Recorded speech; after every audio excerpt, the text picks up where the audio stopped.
parce qu'il souhaitait que toutes choses fussent bonnes et qu'il n'y ait dans la mesure du possible rien d'imparfait.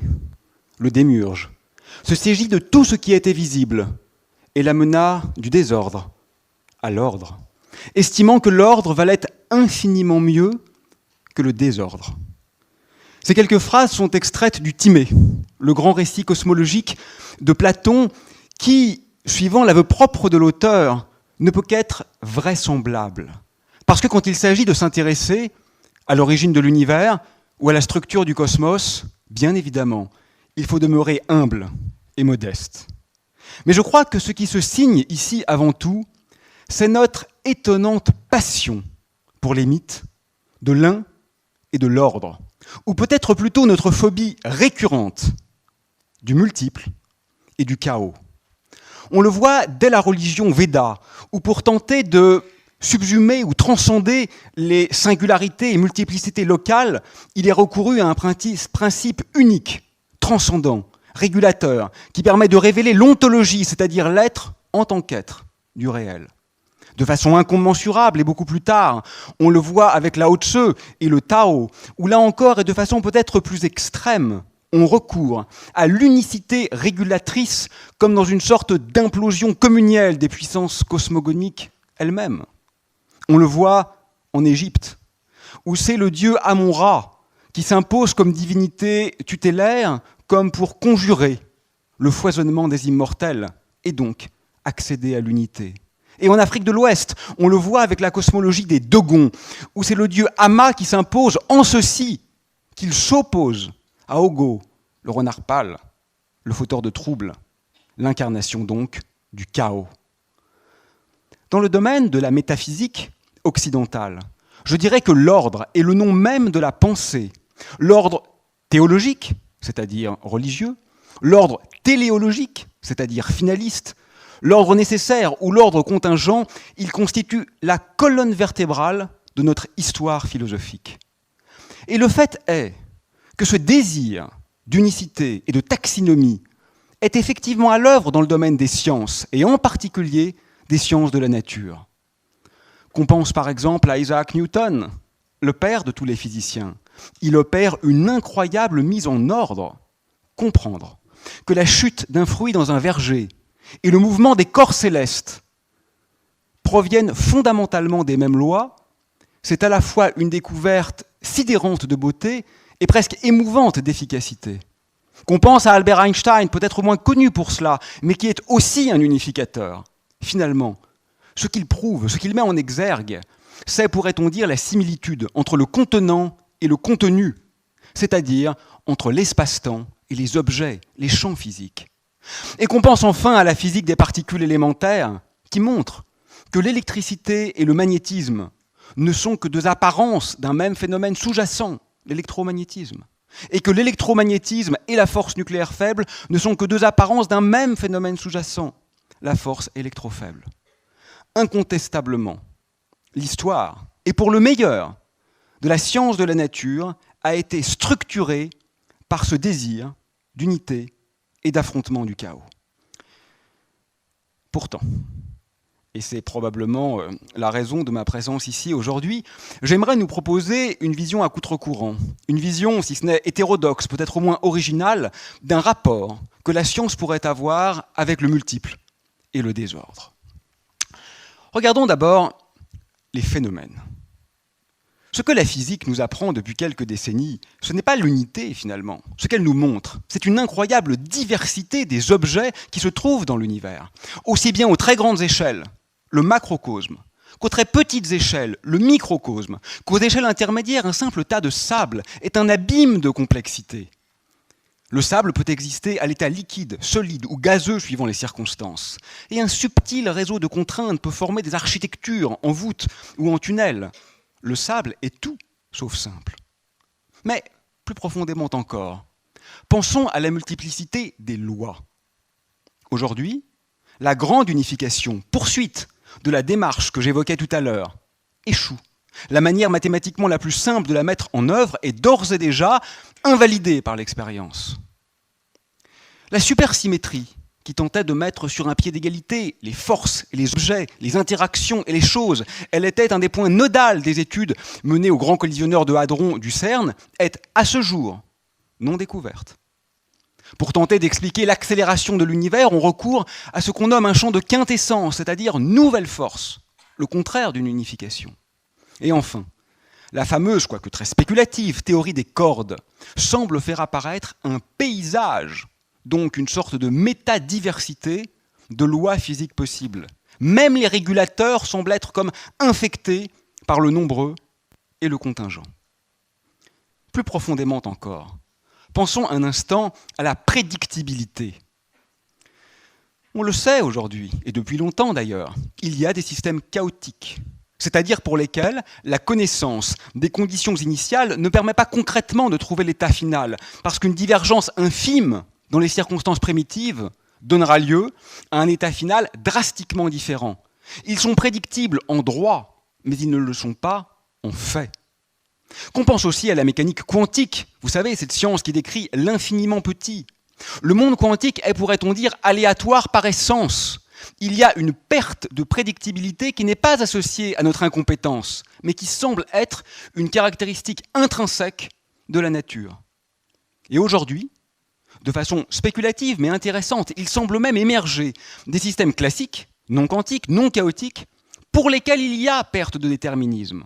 Dans les trous noirs, par exemple, il semble exister un horizon interne nommé horizon de Cauchy, au-delà duquel la trajectoire d'un astronaute imprudent qui tenterait de s'aventurer n'est plus prédictible. Même si je sais d'où je viens, je ne peux pas savoir où j'irai. Et ça, si c'est avéré, c'est une forme de révolution dans notre manière d'appréhender, de concevoir et de poser la projection future d'une trajectoire, d'un être, pourrait-on dire, à notre environnement à partir d'une théorie physique. Plus profondément encore, j'aimerais que nous interrogions aujourd'hui la multiplicité des mondes. Vous savez peut-être que le concept de multivers, multi-univers, fait aujourd'hui effraction dans le domaine de la science physique. Ce n'est pas une élucubration ad hoc, arbitraire, qui émerge par goût ou désir de multiplicité, ou peut-être par perversion de subversion. Non, c'est une conséquence de certaines de nos théories bien comprises. Il se pourrait que même notre monde soit à relativiser comme un îlot dérisoire et contingent dans ce vaste plurivers. Peut-être. Faut-il apprendre à penser avec cette nuée cotonneuse de propositions physiques. À ce propos, ou peut-être pas tout à fait à ce propos, le poète Antonin Artaud écrivait d'ailleurs que l'enveloppement cotonneux du bruit avait l'instance obstuse et la pénétration d'un regard vivant. Oui, l'espace rendait son plein coton mental, où nulle pensée encore n'était nette et ne restituait sa décharge d'objets.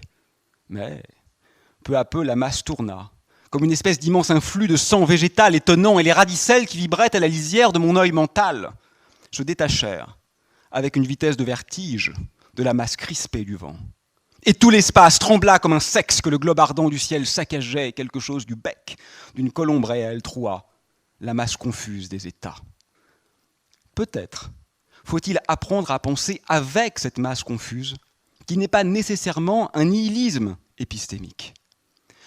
Ce que j'aimerais nous proposer, c'est à la fois ma conclusion et le message principal que je voulais suggérer ce soir, plus fondamentalement encore, c'est que la physique pourrait avoir, je le dis de façon non doctrinale et dogmatique, je le dis à titre expérimental, comme une hypothèse, pourrait avoir donc partie liée avec le multiple et le désordre de façon sémantique ou syntaxique, en son cœur même, de façon, pourrait-on dire, structurelle.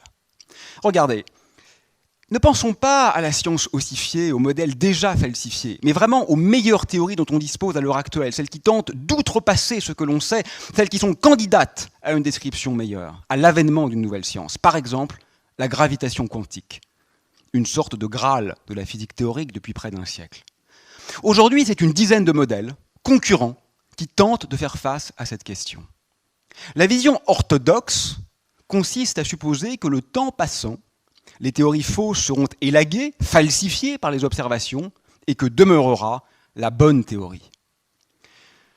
Mais je crois que cette vision est caricaturale au point d'être franchement fausse. Franchement fausse parce que d'abord, le nombre de théories concurrentes ne diminue pas avec le temps. Parce qu'au fur et à mesure que des théories sont effectivement élaguées, falsifiées par l'expérience, d'autres théories sont inventées. Et le fait est que la structure de la pensée scientifique n'est pas pyramidale, elle est plutôt trapézoïdale, s'écartant, parce qu'on invente plus de théories qu'on en falsifie.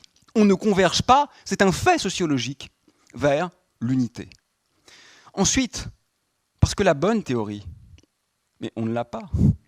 On ne l'a jamais eue dans le passé. Ce serait une prétention outrecuidante que de croire que justement là, maintenant, pendant cet exposé, nous disposons de la théorie ultime. Jamais elle n'a été à notre disposition. Je ne sais même pas si elle existe. Je ne sais même pas si la nature est en droit descriptible parfaitement en termes physico-mathématiques. Et quand bien même elle existerait, on ne s'en approche pas, puisque chaque révolution épistémologique est, pourrait-on dire, infiniment distante de la précédente et de la suivante. Pour toutes ces raisons, je crois peut-être à contre-courant de la doxa que ce que la physique nous dit, c'est précisément que le monde est cette multiplicité de modèles qui sont simultanément justes, quoique mutuellement exclusifs. Exclusifs parce qu'ils ne disent pas la même chose, mais simultanément vrais au sens scientifique du terme. Pas, si vous voulez, dans cette visée à l'éthique globale avec un grand V de vérité, mais qui sont vrais parce qu'ils sont à un instant donné compatibles avec les mesures, mathématiquement cohérents et étudiés, disons, par une communauté raisonnable d'experts raisonnablement compétents. Voilà ce qui fait la véridicité scientifique. Ce que je nous propose, c'est de considérer cet état de fait, non pas comme transitoire et pourrait-on dire disjonctif, mais comme permanent, parce qu'il en a toujours été comme ça, et que je parie qu'il en sera toujours comme ça, et conjonctif. Penser cette multiplicité comme étant le cœur, parce que c'est le cas, de la proposition scientifique sur le réel. Bien sûr, cette permanence évolue, mais structurellement, elle demeure, me semble-t-il, relativement égale à elle-même.